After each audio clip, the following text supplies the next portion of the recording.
Welcome back. As U.S. President Bush prepares for a second term in office, he's looking ahead to the work that lies down the road.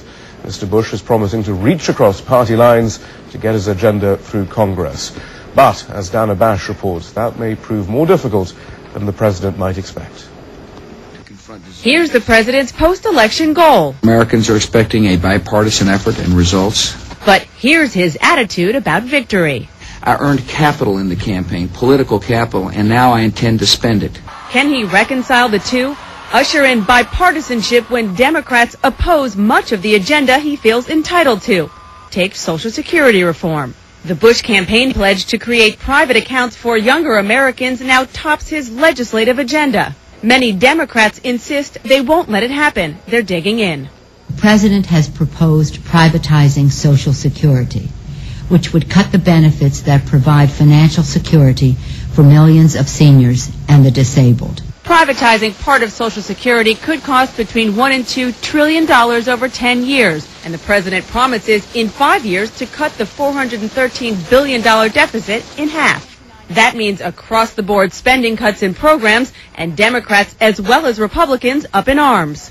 Plus, the president's almost certain to face what could be the mother of all partisan fights, a Supreme Court nomination. We know Democrats in the Senate will draw a sharp line and oppose the president and even perhaps use a filibuster.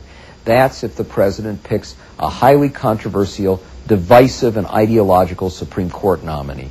Political analyst Norm Ornstein says Mr. Bush's campaign appeal to conservatives makes compromise with Democrats hard. Will he now be willing to alienate some of them to make major policy goals happen?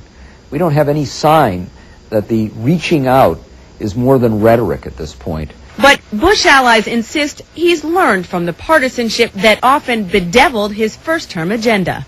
I think some of those lessons are, in fact, about building coalitions and about reaching out not just for your base, but toward the center, even if it's right of center, and working with Democrats and independents alike. Another second-term Bush pledge is reaching out not just across party lines, but across the Atlantic to European leaders he's quarreled with.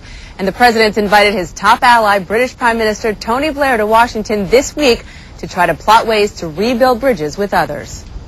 Dana Bash, CNN, the White House.